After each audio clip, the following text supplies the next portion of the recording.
It's No. rad. You like you see like drummers from bands like Tool, and the whole rig is like 360 around them. It's Yeah. just, Oh yeah.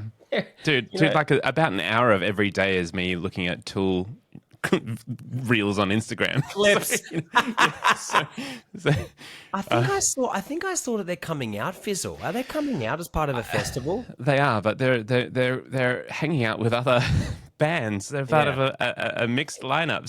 So it's just like baffling for all the Tool fans because I know.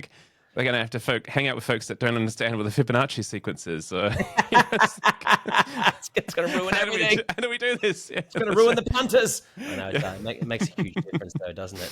And how's your week been? Oh, actually, I feel like I'm getting into it with you before we even start. I've hit the record button, but I reckon let's just say because you know the charming thing is after I brought structure to the last Kindred Yes, Spirits yes. episode, which I haven't even edited yet. Well, it'll come out and it'll get out there, and the listeners will have listened to that one. Still good. We're still wonderful. But we both realized in the wake of that episode the difference it had in terms of the feeling tone of the magics of emergence. Yes. And so this time, I literally have no notes, no nothing. We're just hanging and let's see what emerges, you know? We have to. It was a great experiment to run. I enjoyed the episode. They were excellent questions, and I think we did okay. Yeah. But one thing we both agree on is we love to nudge each other down rabbit holes, and we're comfortable with narratives that are non-linear, and it's Yes. sort of hard to do that when you got questions. It was almost like we were going, now back to the questions, and that's That's sort right. of That's right. Yeah. that. Not enough hole nudging, you know? Exactly. We need to nudge more holes. That's it. Don't we all? What have I got to do? What have I got to do to nudge? We really haven't started yet, have we? Or have we? Have we? Who's saying Oh yeah. hello first? Oh, I think it's my turn to say something whack, and I don't have something whack ready. It'll come to you. It will come to you. I believe it. Okay, I like that. So you say, hi, you're John Anthony. I'm Jason. Okay, Yeah. I'll start. I'll start. do- You go, and I'll do it. Do you Okay, want I'm to ready. I'm actually ready. I've just thought of it. But do you want to like gently hit the thing? No, I want to hit it. All right. Okay. All right. Don't you? Yeah. Okay. All right. Are you ready? Are you ready? Do what you need to do. Okay. Let's do it.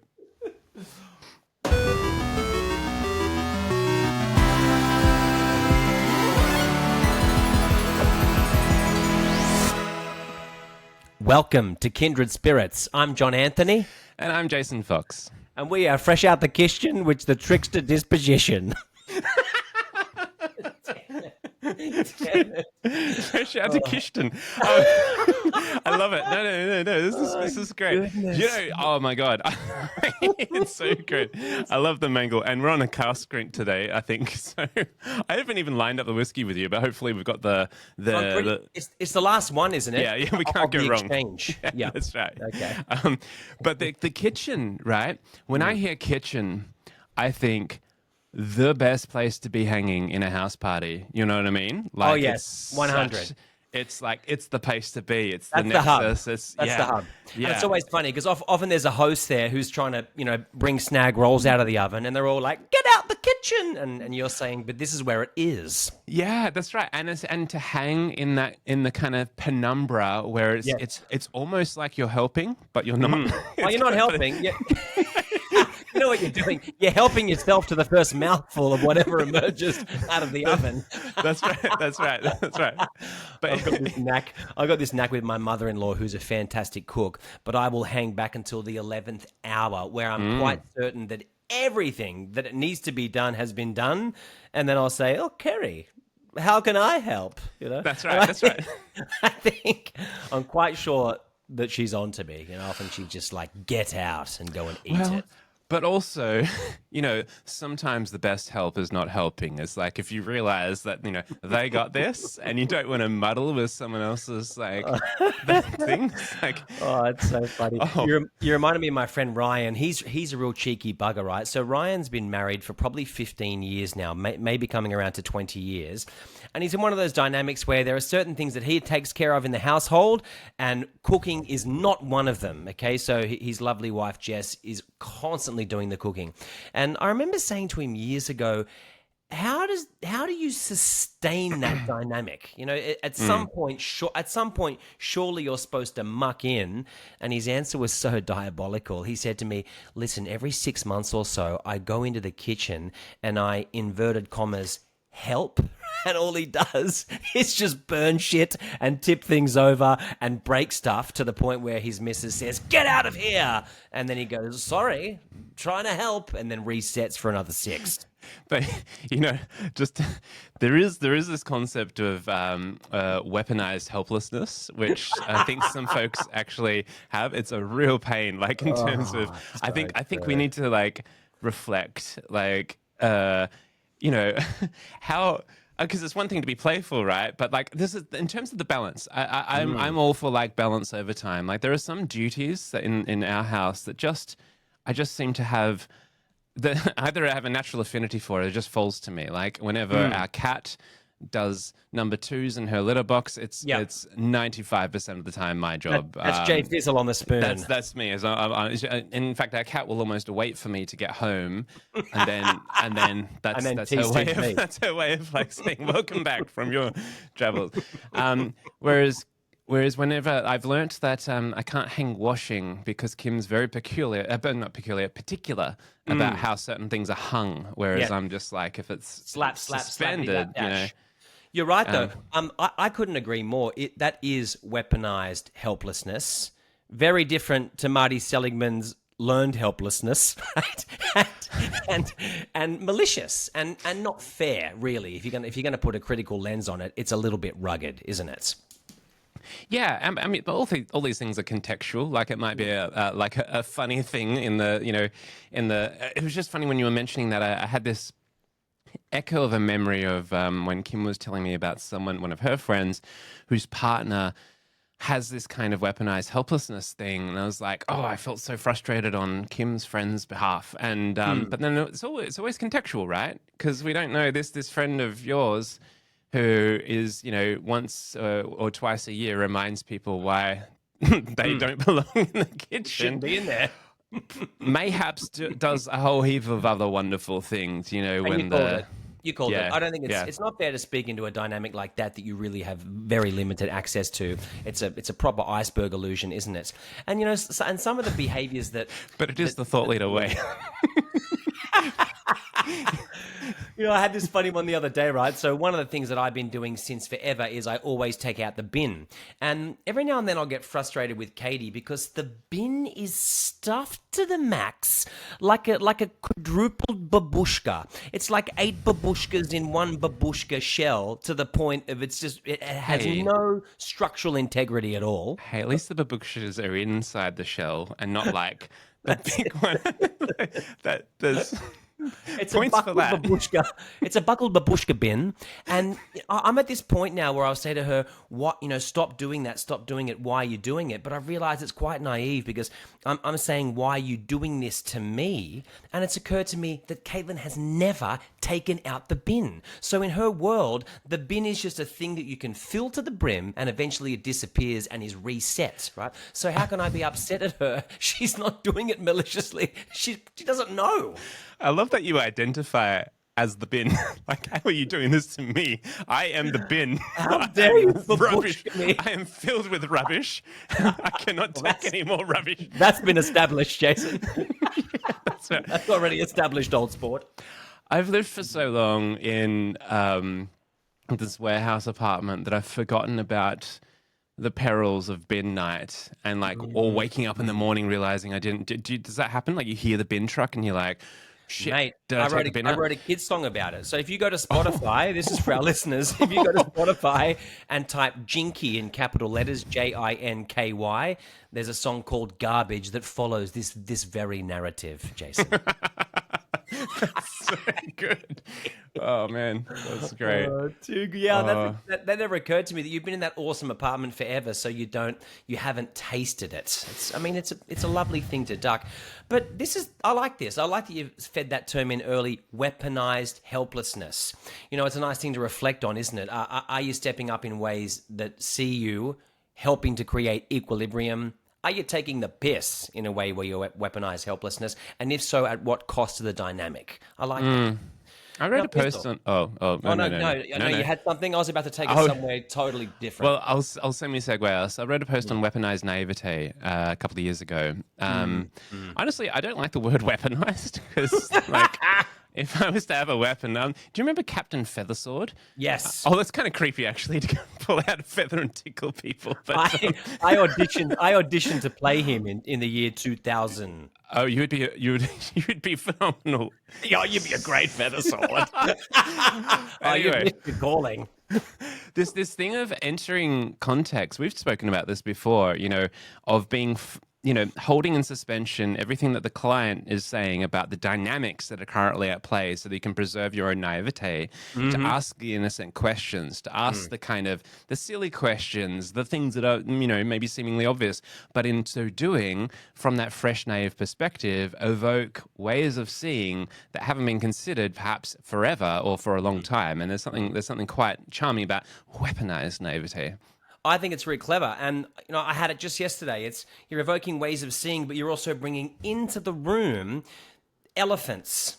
Or if you stay on it, you're highlighting, saddling up, and then riding the elephants in the room. I had a great one yesterday because it was a mixed bag, and I can tell you something, there was only 9 people in the room.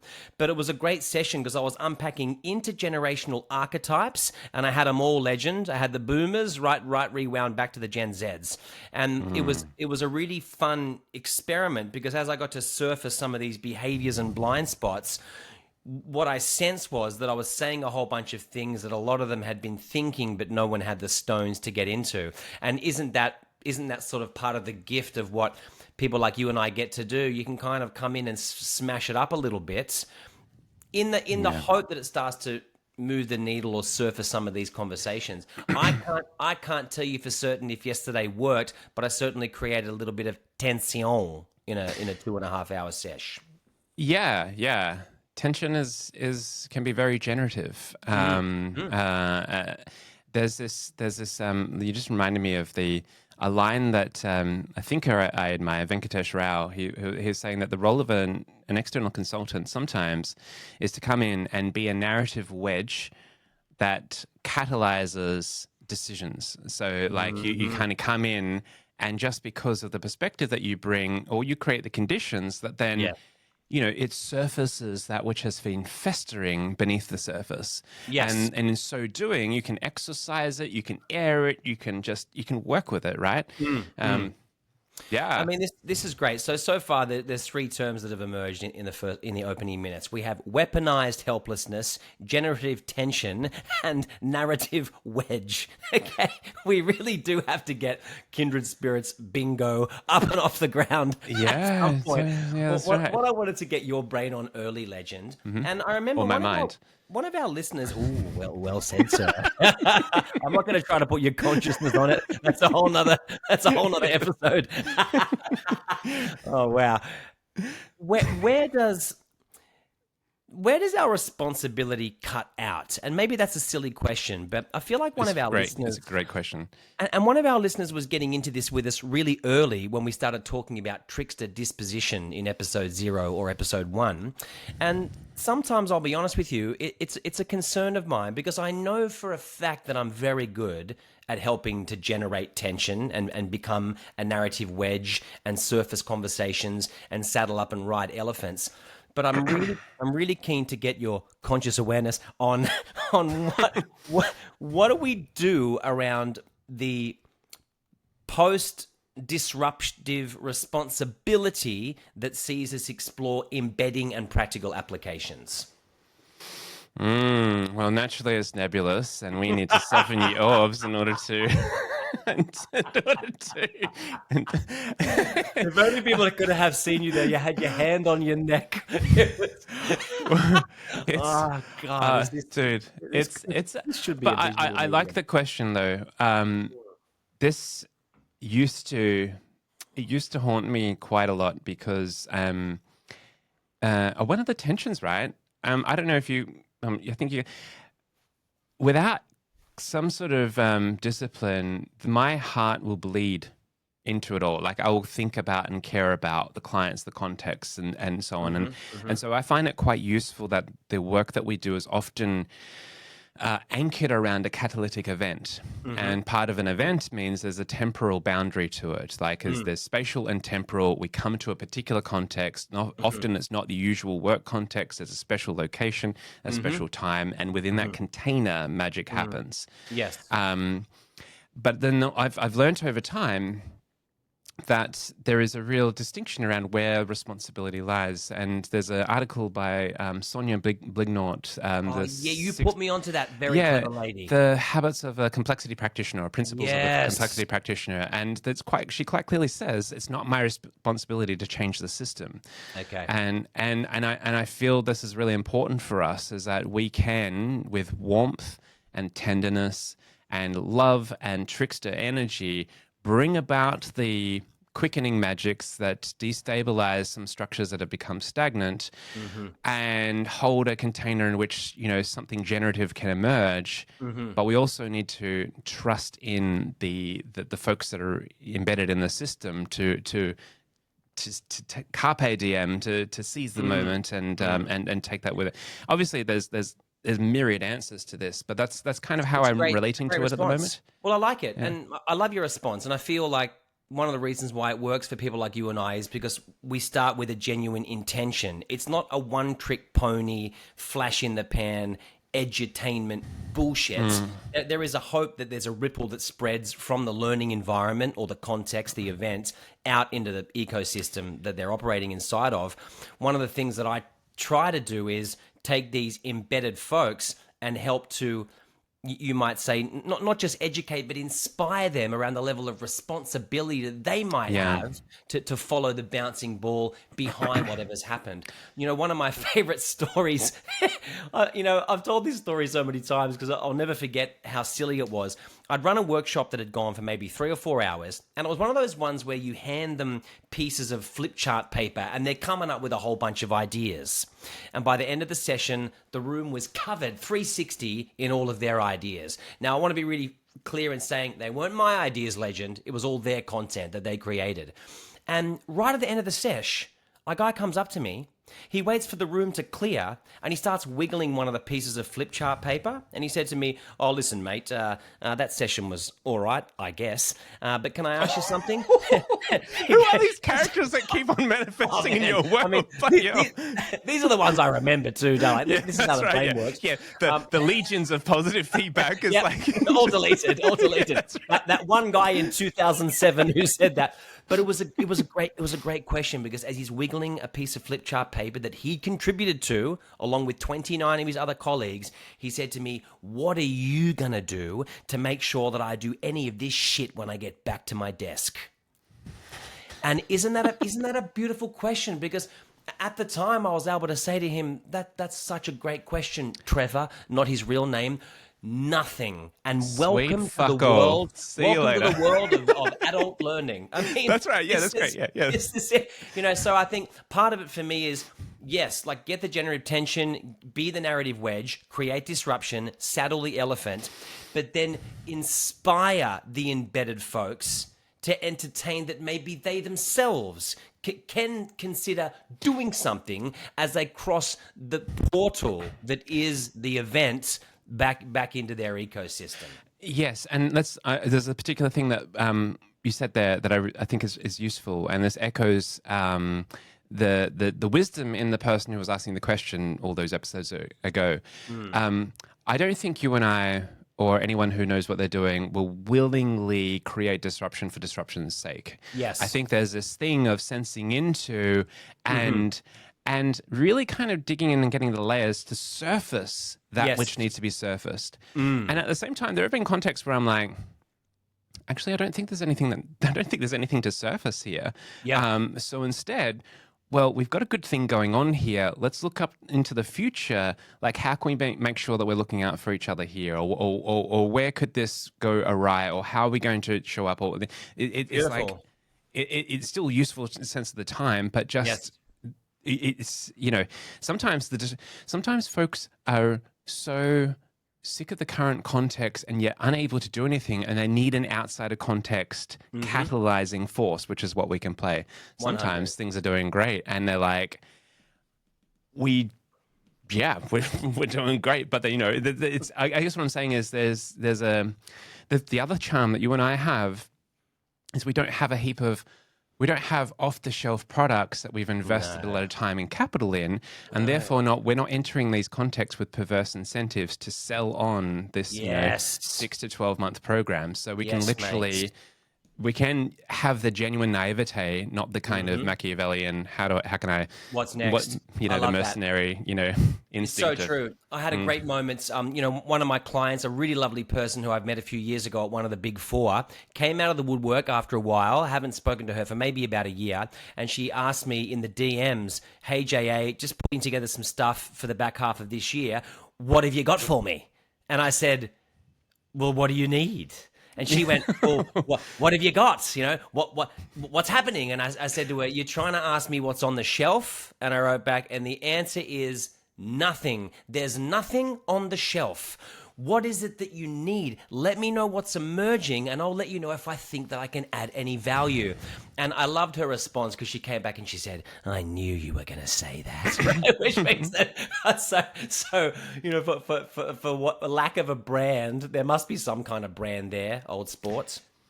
And it speaks to the distinction of a practitioner versus a business owner. Like we're not. Well, I don't know. I'm curious about this, but I don't know what it would mean to train someone up in our IP, our intellectual property, as it were, because it's not about the IP. It's about the sensibilities. It's about the acuity, the attunement, the wit, the whimsy, the will to enact when the situation calls for it. And a lot of that to me feels like a decade of apprenticeship, and that can't really you've been reading Lewis Hyde's Trickster Makes This World, and he has this other book called The Gift, which talks about the role of art, and at least one of my takings from The Gift is that sometimes we enter these realms that are much more mythic and vocational, and you don't want to corrupt it by cobbling it into some sort of commercial offering, because it'll distort the essence of the gift itself. Hence our open shelves, But shells with nothing on them, or it's almost like potion bottles that you grab and mix together, depending on the spell required. If we can play around with that, analogy. Could be a good analogy. If we're about 20 minutes in, we could have segued perfectly from that. Maybe we'll get there. We're about to break routine and just get into it off the bats. So I got a story I wanted to tell you, Fizz. And okay, cool. Because I know that I just know you're gonna handle this so nicely.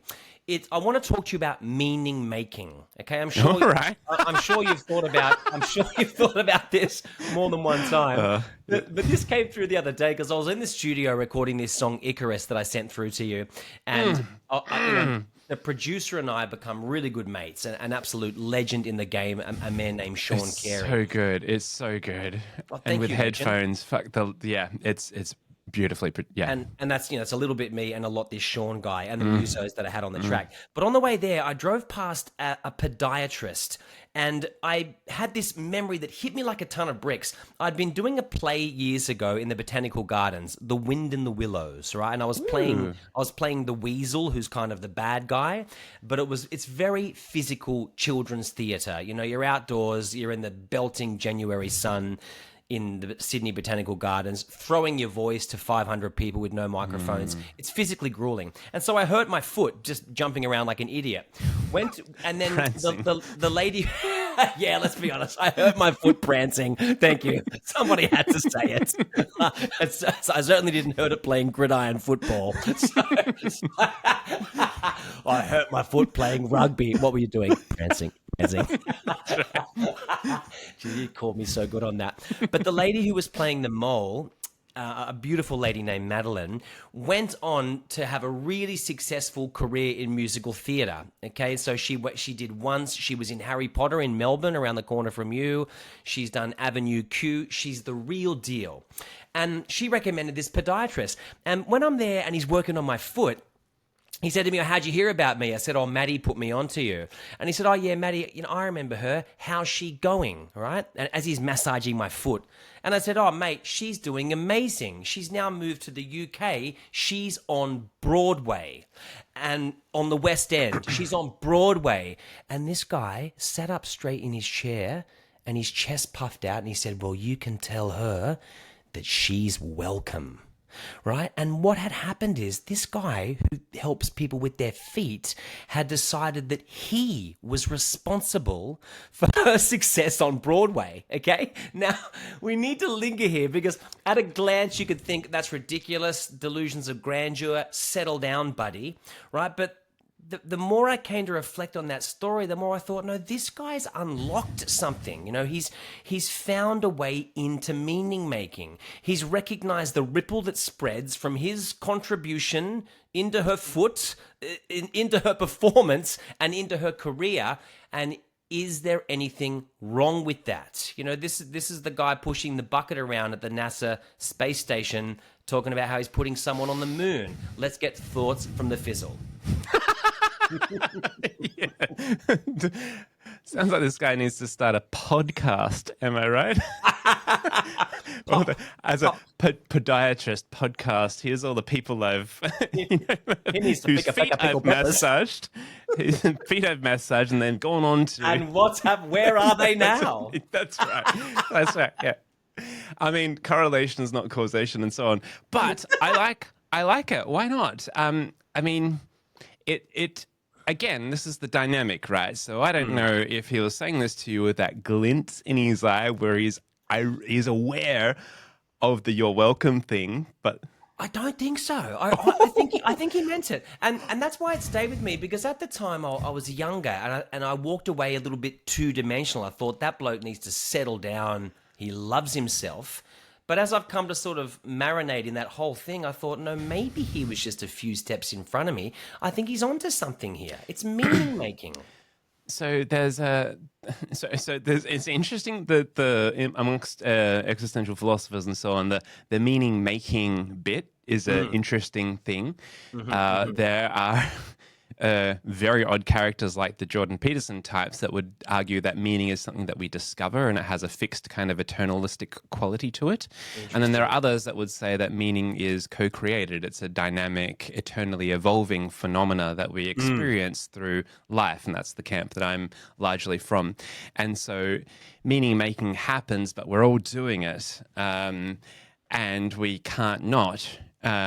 And then that brings in question, free will and so on. But there's this quite sublime, almost spiritual science of emergentism, of all of the complex interactions of various agents and, the Big Bang still continuing, still unfurling, of eros, of, all this stuff. So, but just dialing the scale back down to this thing here, it reminds me of this video game that the author Robin Sloan, who has an independent blog that I love, robinsloan.com, he I don't know what's happened to it. It's not up there anymore, but he was designing this game, and the point of the game was you were playing as this character, but instead of doing the normal heroes thing where you venture across the world, and it was very retro and so on, to go slay a dragon and get the riches and come back, classic hero's journey. The thing is, as you play through, so the game would present you with so many opportunities in which you could actually settle down and have a good life. Like the person at the tavern saying, actually, ever since my son died and stuff like that, I could really use a hand here and this is good work and blah, blah, blah, or all these other things. And what I'm thinking about with that story is there's a character that this guy has played where he's come to quite a deep peace that's not this ambitious striving with regards to a podiatry thing, which is, I think about a dentist or a podiatrist, you're in one room. I imagine the lighting was like a white light and you got the Venetian blinds and whatnot. But then within that little world, knowing that you have these different characters that you interface with through the life and you have a short but quite potentially meaningful thing there. And who knows, he might have uttered a few words of encouragement to this person at a particular moment in time. And the point of it all is it's not harmful. Like, I don't think it's harmful or super egoic. I don't think at least from what I've heard, he's not pushing the story. He's not making bold claims on LinkedIn about It's just a conversation. And, it's because you and I have been here a few times. You don't really get to follow your own ripple, do you? You get to be a stone in the pond and then hope for the best about where and why and how it resonates. And so I think someone like that, what I did without realizing it was I gave him a glimpse of his own ripple, didn't I? We don't get to follow people back to their desks. He doesn't get to follow Madeline into the West End and onto Broadway, but I gave him a little window, a little sort of glint into it, and Free so the ripple. he chooses to grab onto that, which I think is interesting. When you were talking about that video game where you stop to settle in the tavern as an option, I love that. I think one of the glitches within the human condition is this idea that quite often as a little kid, we get made to feel that when you grow up, you got to be somebody. Are you with me, Fizz? Often I'll joke to you about it. I'll send you voice messages on Signal and say, am I going to be somebody? Right? And it's playful and it's silly, but this comes from somewhere for everybody, doesn't it? And this idea about what is it that any of us can do to find a way to embrace how underwhelming we are. I think that there has to be something in this. I think, there's something, we have relentless striving and not enoughness kind of baked into the fabric of late stage capitalism. And I think that obfuscates a really important turn from ambition to vocation that we kind of just miss out. Carl Jung says that anything before 40 is just research. And so it makes sense that folks go off and have wild and wide-ranging adventures and experience all these different things. But we get to the point where we start to have a sense of pattern. We have a sense of place and purpose and role, and we find that ecological niche where it's energizing and effortless, and we start to live into the poem we were born to be and all of those wondrous things. And that poem might be a podiatrist that that someone on Broadway has a sense that, yeah, that's right. I mean, you kind of need to have your ability to prance if you're going on Broadway. I got a prance. I mean, thanks to him, I changed the lives of hundreds of children in the botanical gardens of Sydney. And look at us now. We wouldn't be living this. We wouldn't be. That's right. He's saying to his thanks now. See John Anthony on Kindred Spirits. See that? You can tell him and you can tell him and his Hallex rigidus that he's welcome. That's right. Oh, dude. I don't know, man. There's a part of me that wants to stop at the tavern and just stay there. What do you think, Fizz? Yeah, dude, I feel it. And it's like the tavern, or it's like, there's the wonderful, folks that are living by the river and the mountain, or there's the kind of new school that was established where they're just trying to, like, there's so many wonderful places for us to find ourselves. I tell you this expression that Kim shared with me from her, I think she was reading something for a Gestalt therapy course. I love it because it kind of relates to the last one. Lose your mind and come to your senses. Oh, that's great. That is fantastic. We should put that in the footnotes. False Oracle, if you're listening to this episode, please tag that as one of the more. Can you please say it again, Fizz? Did you say lose your mind and come to your senses? Yes, yeah. Lose your mind and come to your senses. And there is, yeah. Because, I mean, this speaks to the channeling that we, like the sense of, I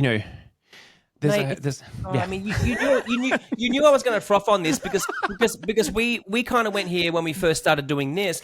I was trying to get into nice and early the untold power of trying to dissolve your own personality construct. I don't know if I'll ever get there, but I bamboozled myself so heavily as a little kid that I'm John the musician, John the singer, that I still can't shake it off, And I'm not saying that I want to shake it off, but this idea of rigid self-construct is so limiting, And I just think that idea about constantly trying to shed, to create room for you living into the poem that you were born to be.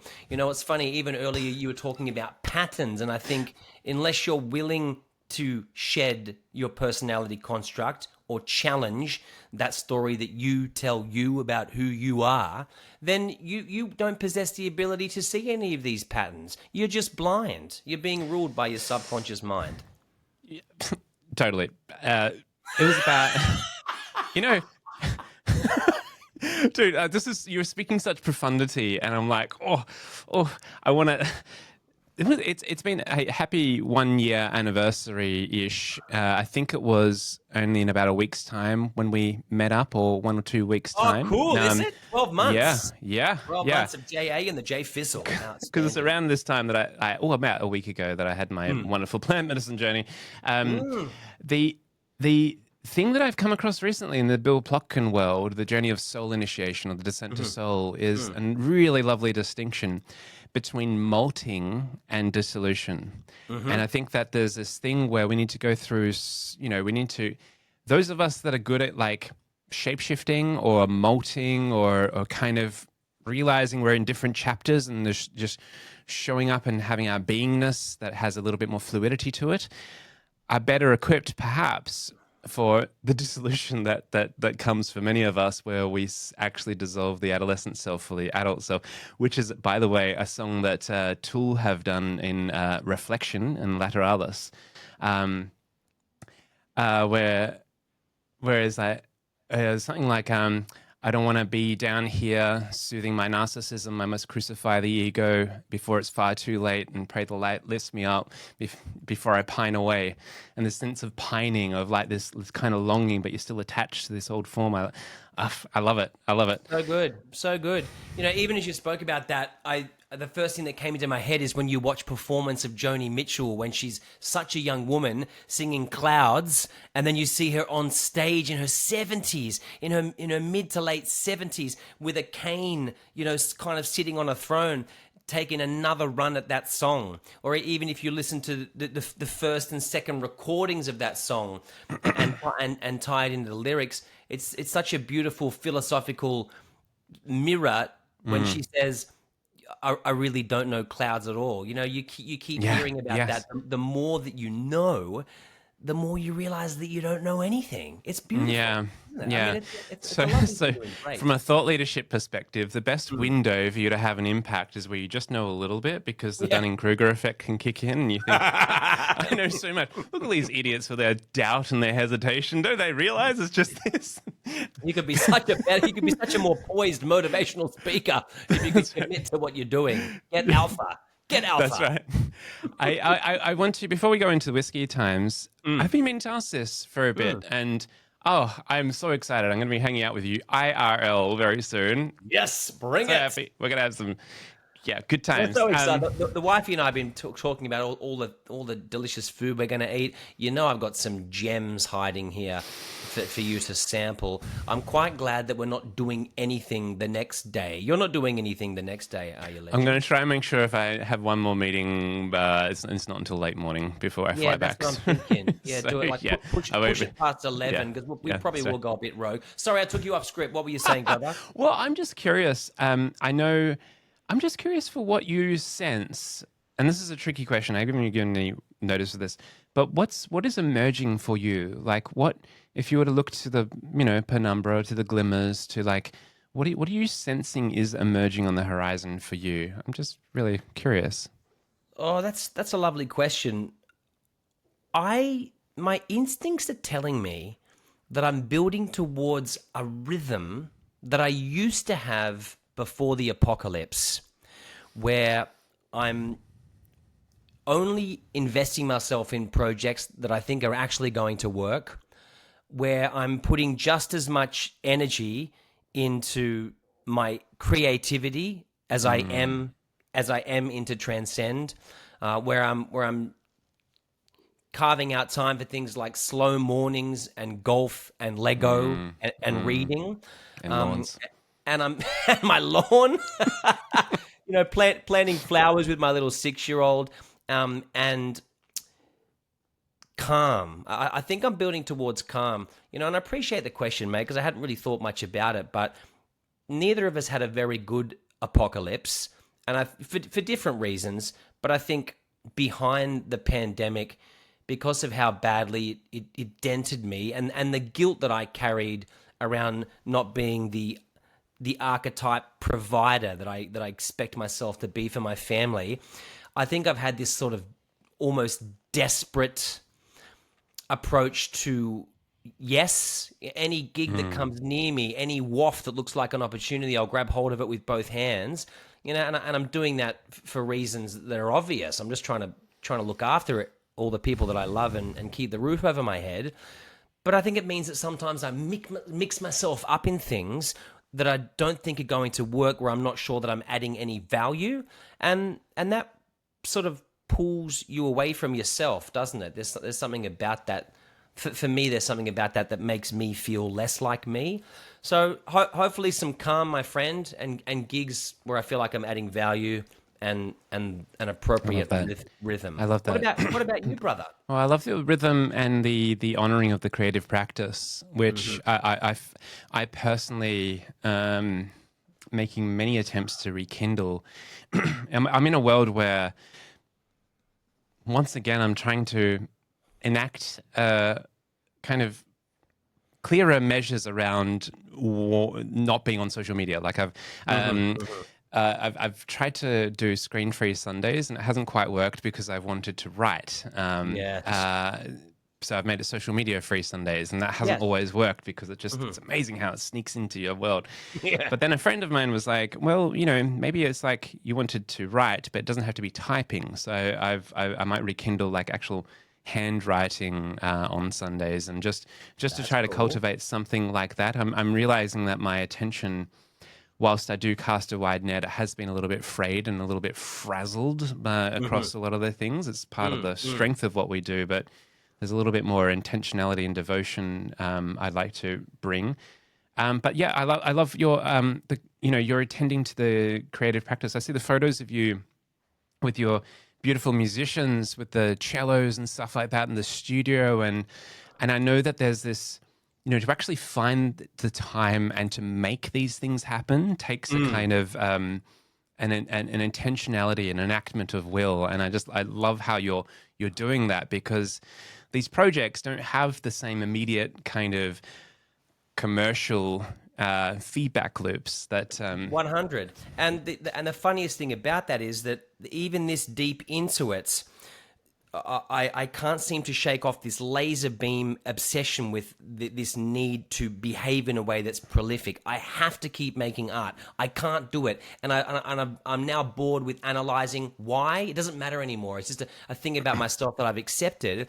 But one thing that I really wanted to share with you here that remains unresolved is that when you see me standing there in the studio with the cellos, and when I'm with my producer, I honestly feel like I'm in the nucleus of my soul's purpose. Yeah. Whereas there are still times where I'll be right in the middle of running a workshop or doing a keynote, or mixed up in this very successful world that is Transcend, and there's still a voice whispering to me that I'm pretending, that I'm pretending, and that I'm a fake, or that it isn't real, and often I try to tell myself that I've moved past and through that.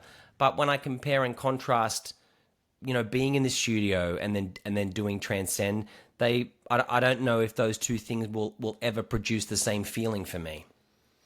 Yeah, it feels. Oh well, we're both doing this dance, right? I've split personas. They may come back together. I feel there's this Overton window of like what is acceptable within the corporate world and the work that we do, and there's this whole infinite world outside of that window.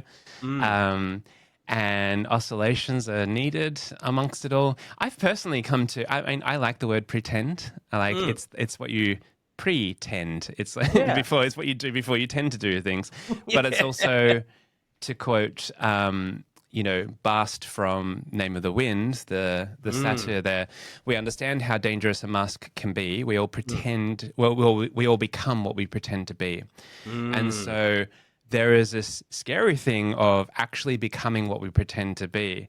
And that's a kind of conversation with, self and soul, which is, the version of me from 2 years ago would never use the word soul, because it has all sorts of tones to it. But I think there's something in that, the kind of the noticing, the the sensing into what brings about the quickening. What what you say, the nucleus of the what do you say?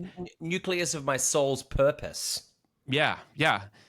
I wish that for everyone, right? Like, it wouldn't it be amazing?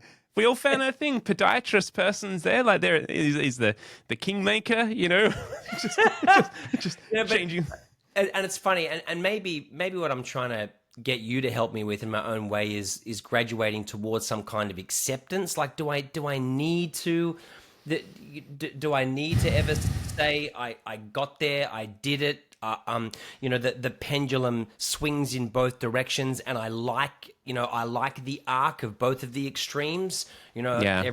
When things expand, they feel great. When they contract, that's okay as well. I really feel like I'm trying to articulate for myself a better conduit towards acceptance.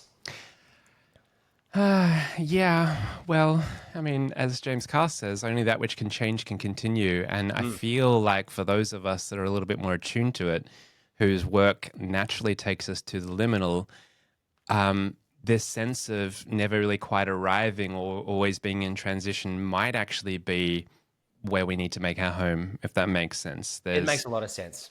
It makes a lot of sense. But it's not easy.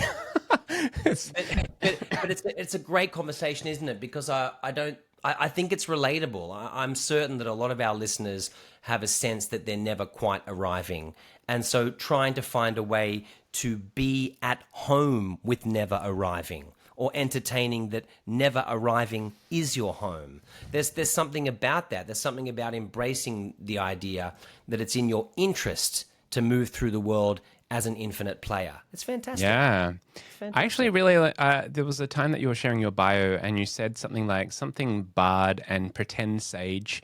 Was that right? I said pretend sage, yeah. So there's alchemy into that, right? I will sometimes refer to myself as a pseudo wizard, but I often like saying that I'm an actual wizard masquerading as a leadership advisor because it then allows me to do that work easier. You know what I mean? Yeah, but you've got to alchemize these things because it's also part of the wiliness that has us not be boxed and categorized, because you want to maintain that aliveness, right? That transgresses across categories and weaves the magic. And let's have some whiskey. That was one of your best short circuits ever. You literally cussed yourself off to reach for the bottle. Ah, bless you, bless you. Dude, so is this the one that says ED Legend? I forgot to ask you. So this is an Ed Rauder whiskey. Edredor. Oh, mate, I'm thrilled to hear this. I have 2 of these in my house. Oh, brilliant. But not the one that you're holding up on camera, Legend. This is a special one. This is a natural cask strength that was got from the distillery by my parents when they were visiting there. And this is pretty special for me because my dad passed away a few years later. I didn't actually enjoy it when I first had it because I think it was just getting so much of the cask elements. Tasted like embalming fluids or something like that. It just like it was strong. Wow. But I reckon now it's mellowed a little bit and it could be quite nice. So Jason, I want to make sure I'm with you though. This is something that your late father and your mum brought back from Scotland. Oh, that's right. Mate. Yeah. I'm honored to be involved in this, brother. They visited this distillery and I got it straight from there. So this is a cask strength. Oh my God. I can't believe I did that. I did that quietly without. Oh, we forgot about the twist and pop. As long as the cork's going to be okay. This is a wide one, so I don't think the twist is going to be okay. Are we listening? Oh, that was fantastic. Pretty sure that was a C flat. All right, now let's get some glug. Okay, my paws are too good these days, but let me try for some glug with the one that you gave me, Fizz. One sec. Oh, hot damn. Yeah. Does that come that's great. through? Yeah. But I can be reckless because I got 30 mils. You run the risk of tipping the whole bottle. You've I've got some nice bits of cork in mine.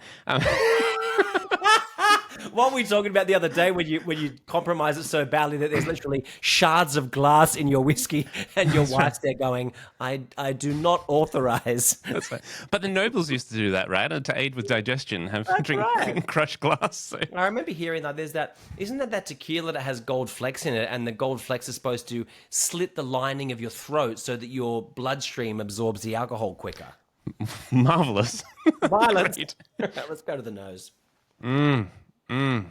Wow, great. Okay, great nosing. Mate, okay, so you know what's interesting? Before I move towards the biscuits and that type of thing that's happening here, the first thing that happened for me was lemon. I got citrus right out of the gates. I'm getting more the kind of charred pineapple, but when you said biscuits, there's a particular kind of biscuit, and I can't remember what it was, but it's kind of like the biscuit used for the cheesecake base. I don't know if you've ever had that. It's funny you said that because I started picturing, I forget what they're called, but there was an Arnott's biscuit that had like a lemon cream in the middle of it. Like a lemon cream Arnott's biscuit. I'm getting lemon cheesecake biscuit crumb. I now understand why you said pineapple. Like you could push yourself down a tropical route, but it's probably a little bit more citrusy sour to me. There's something else. Yeah, there is something else. I still feel like it's you know what? I'm sorry, go ahead, Legend. I just thought of something, but I want to hear what you were going to say. I still feel like it's got the kind of the adhesive smell from a sticker. You know, well, or mate, like that. That's what. Yeah. I love this. I was just going to say to you that I'm in the stationery cupboard, right? So I'm literally at school in the stationery cupboard, and it's something like the rubbers at the end of the pencils, or glue. There's glue.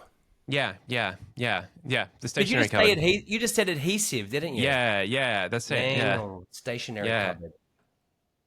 Yep, you know what? I'm getting like librarian. This is giving librarian. Strong librarian vibes. And did you? You probably had. It's not clag, but those those glue sticks that you'd shove your thumb up and Well, that's what you did with them. Yeah. Okay. Great. So. I'm getting the lemon biscuits, not heavy biscuit, but that sort of citrusy lemon cream cheesecakey biscuit. But we're also standing in the stationery cupboard, and it's clag glue stick. Not you haven't got your nose in the glue; it's the stick. It's the firm stick, yeah. And I'm leaving that one well alone. And it's Jesus, the tip of a pencil. Oh man. Damn. Okay, great. I'm happy with that nosing. Are you ready? Can I? Let's do it. Jason, permission to use the spit chalice. Okay, this time I'm going to behave myself. Not say anything I need to edit out.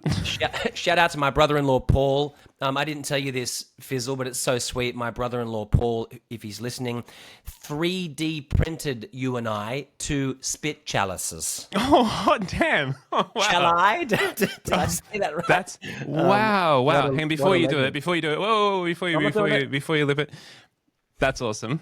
I can safely say this never happened for me before. What do you mean? People don't 3D print with spit chalices? I also just want to raise a little toast for you. A little bird said that today is a special day for you. What a cheeky bugger. And I just want to say happy birthday, buddy. It's so nice legend. To be spending time with you on your birthday. Fucking hell, this is great. I can think of no better way to spend my birthday with my kindred spirit. Thank you for making some time. This is so good. Oh, my God. So Caitlin told you, because Caitlin asked me, are you going to tell Jason it's your birthday? No, I'm not. I've got to be honest, I can't stand those people. Guess what, guys? Today is my birthday. Same. I can't. I just disappear. I cannot stand my birthday. I don't... Sink under a chair. Oh, thank you, legend. I'm thrilled to share my birthday with you, man. All right, let's do it.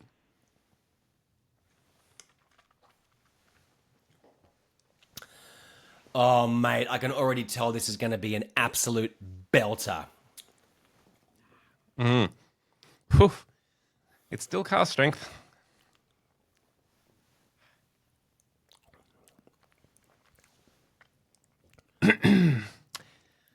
We are still in the stationery cupboard. My God. Wow, I think the reason why we took a while to speak then is because that one hits. That's gone straight. That's gone straight into my eyes. Yeah, it's. It's something in my eye. I feel like I feel like a nap. Okay, I'm going in. You know, I'll tell you what I'm wishing for, and this makes me sound like a Wilbur, one of those little water droplet, when you can drip a drippity drip drop. Like, it'd be great to see what happens. It'd be great to see what happens to this one if you drop a drop of water in. Yeah, I feel like it's needed. Oh my god. Next time. Whew. All right. So Yum. I'm getting a lot of like. It's hard. The finish is very strong on this, so I'm trying to like stay with the body, but there's a particular. We become wood connoisseurs, don't we? Yeah. There's a particular kind of wood that was used in cheap HB pencils that if you snap, it has the kind of smell of this dry wood and the graphite, and it's just. I'm getting snapped pencils on the finish. You know what? That's why you're back in the stationery cupboard. And something used to occur to me as well. When you're a kid, you're not just snapping and sniffing it, mate. Let's be honest. You're noshing on that bad boy. You are chewing the pencil, right? So Totally. you're getting not only some of the wood inside the pencil, but whatever they painted the pencil with, the pencil paint is also happening. And I'm okay with it. I'm good with this. Yeah. There's something else much sweeter at the top. So you make a really interesting point. I think because the finish is so long and because it's clearly a casky, you get this kind of flicker at the top as it's in the mouth, but the presence of the linger, the finish is so overpowering that you almost forget what just happened. It's like amnesia. Yes. Yeah. It's liquid amnesia. When we open our distillery in Tasmania, Yes, that's right. we can call it liquid amnesia.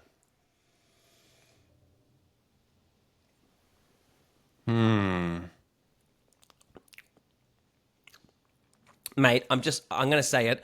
I think it might be raspberries or nectarine. I think it might be raspberries / nectarine / peach punching me in the head before we go to that violent finish. Yeah, I still get I think, yes, it's definitely there, but I feel like I'm getting like the nectarine pit or the peel. Or, there's a lot of the kind of qualities that's not just the kind of, it's not a Saturday morning whiskey. It's kind of like. It's one to finish on. Yeah, there's not a lushness of like sweet, juicy flavors, but there's sweetness that's there.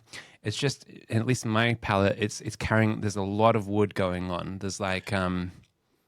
Good. So not like the Mizunara from our last episode. I think that one was all wood. This one's got more complexity. Is it a sherry cask fizzle? Does it say that on there? I have no idea. Let's have a look. The Mizunara, I felt that was like the spirit of wood, and I felt like connected to this like ancient tree. This feels much more like like wood that is used to make things. All right, it's one of 692 bottles. It was distilled in 1999.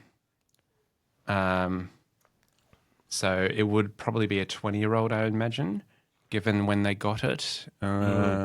Maybe, or an 18. But no, it doesn't say anything. I think it might be sherry cask. It's fantastic. And I really want to say again, thank you so much for sharing such a special bottle with me. It feels like a family heirloom. I know we toasted to my birthday, but can we please also toast to your dad as well, Fizzle? Yeah, so all dads. I used to have this thing of not really quite having reconciled my relationship to paternal energies. Like I was too ready to see patriarchy and toxic masculinity and so on, but I've thanks to the profound plant medicine journey, I've come to make peace with the the role that all fathers have, and you would have aspects of this too, where you are the protector, you are the provider, you are the kind of at times there's an energy to channel that it makes complete sense in amongst it. Oh, mate, it's so nice to hear you say that. A silly rhyme that I have for Phoenix, my 6-year-old, I'm constantly saying to her, taking care of you is my favorite thing to do. And she knows that, like it's, talking about standing in the nucleus of your soul's purpose. I mean, you can piss all that other stuff aside in a heartbeat, looking after her, even in the most mundane sense. we had this lovely thing now where she's learned that all she has to do is even suggest the notion of the idea to me that she's cold, that she's feeling chilly. And there's a running joke in our house where I'll stand up and I will bolt into her bedroom and I'll get her Ugg boots and her dressing gown and I'll bring it back to her, you know. And she knows that. She knows taking care of you is my favorite thing to do. It's a pleasure, you know. It's a role that you take on with so much gusto. It was funny as you were saying that. I remembered last year we took her to SeaWorld on the Gold Coast, and she got scared of a pigeon came up to her and it was trying to eat her chips, you know. She freaked out, and so I ran over and shooed the pigeon away. And there was an older lady watching, and she's like, "Oh, look how cool your dad thinks he is because he shooed that pigeon away." Like, she was teasing me. She was teasing me because I had all this kind of macho energy, like all this bravado energy. Look at me, I just scared that bird away from my daughter's chip, you know. But I reflected on it and I was like, well, she's right. That lady caught me relishing in one of my favorite things that I've ever done, which is find a way to look after my daughter. So good, so good, It's a pleasure and a privilege, man. You know. So we don't have kids, and we don't necessarily have plans to have kids. But I want to be such a committed uncle to like all of my friends' kids and so on. And there's just I can't wait to meet them in person. And there's such a delight of all the adventures as life kind of unfurls and so on. And I love that moment of like defending against pigeon and so on. It's like that's funny. And you and I have spoken about this before, and I totally respect Kim and your decision, and you might never do it, but in case it's never been said to you, I have no doubt that you would be a phenomenal dad if you ever found yourself in the role. Oh, thanks. I mean, this is a big thing to unpack at the post whiskey in the last minutes, but what evokes for me? Oh God, you know your partners and stuff. I just worry I'd be like so serious and just so it evokes.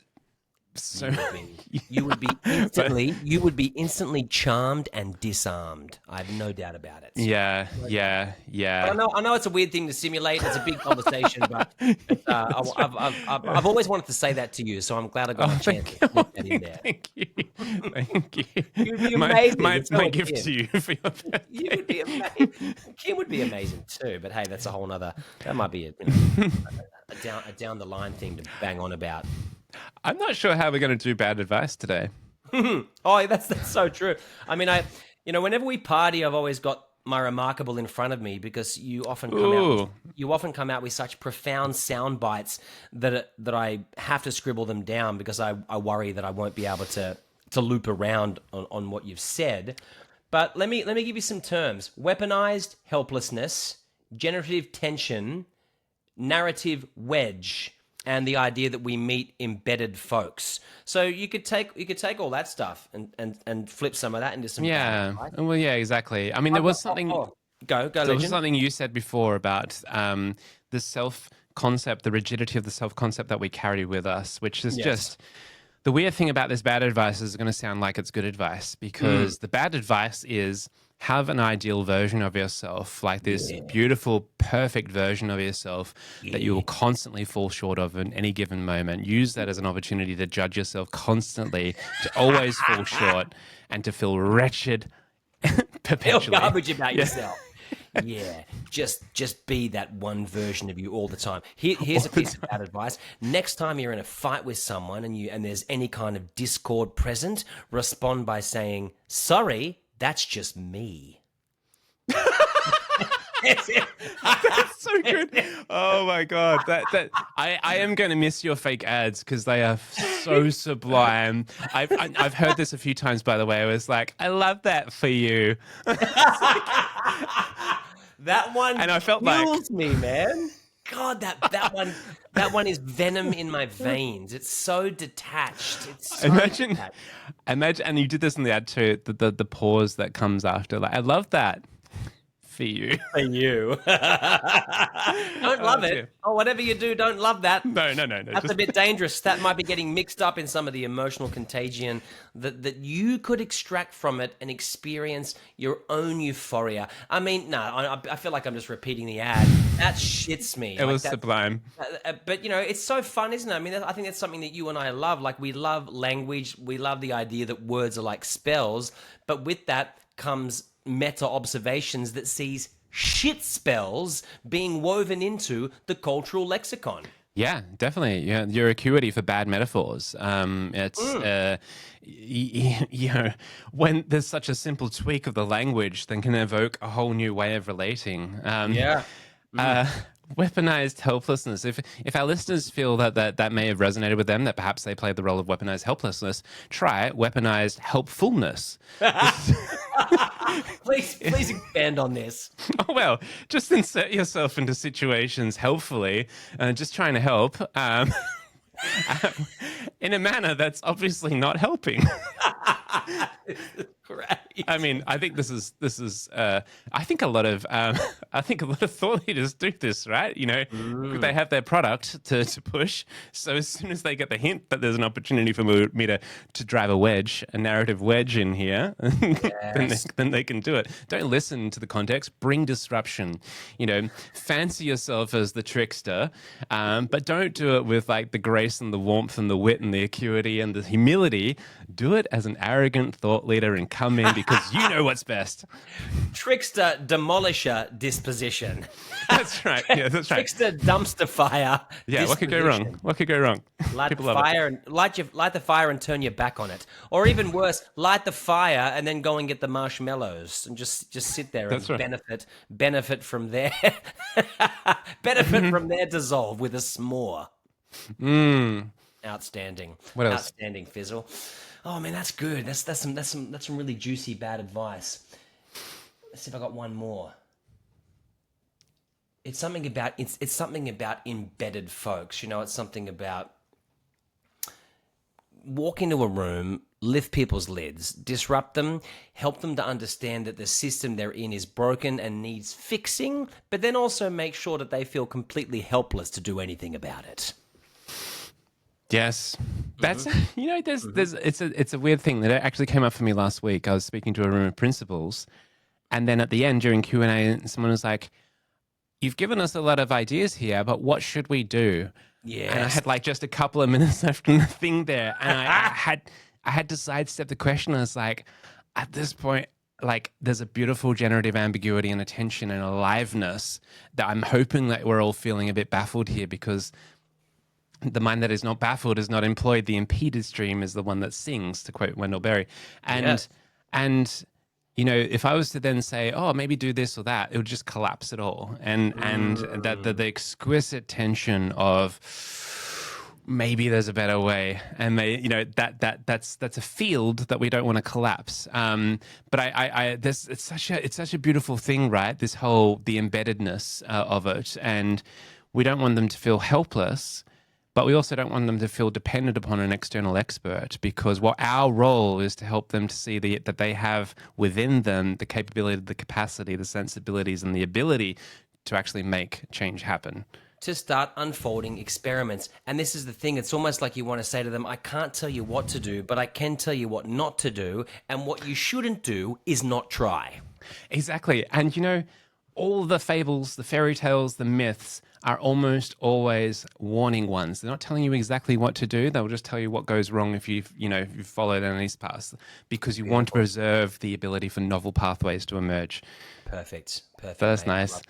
And speaking of novel emerging pathways, what a novel emerging pathway Kindred Spirits has been. Here we are, marinating at the end of episode 7, man. Fantastic. I mean, I just love I love that this is up, and away, my friend. It feels good and feels good. And how good did this episode feel, right? Like I just love just like, you know, the Zephyrus kind of winds, just riding the emergence. It's been so good. You're such a good dance partner. It's always fun, and I always love being stuck here where I think, okay, as I try to create little bites from it, things that I think people might find amusing, I love lingering around the idea that it's going to be tricky, you know, and that's something.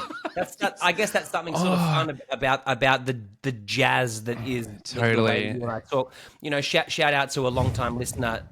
Can we say that after 7 episodes? Shout out to long time listener Steve, who often says to me, "JA, I haven't got a fucking clue what either of you are saying, but I really like it." Right, and that means a lot to me, man. Like I love that. Yeah.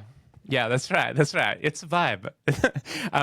But I, you know, the best conversations are entangled. They're contextual. There's subtext. There's grit. There's all of this stuff, and you can't just exercise like some pithy point from it all. Like, well, you do incredibly well, but it's still nested. It's embedded within the context of the conversation itself, which I love.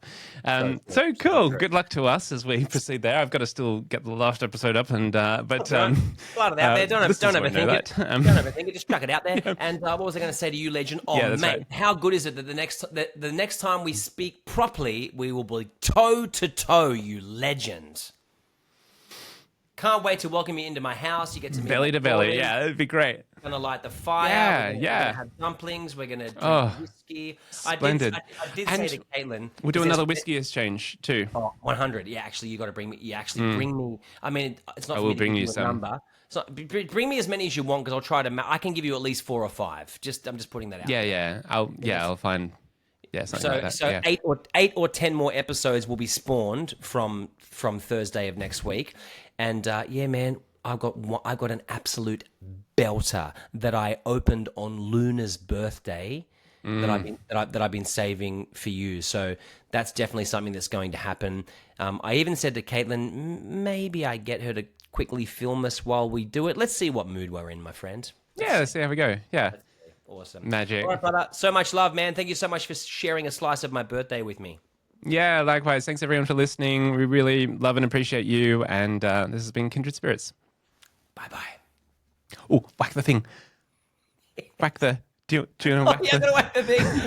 There was something really unnatural about, like, I saw myself on camera going, bye-bye. I was like, am I on the deck of the Titanic? Here it is.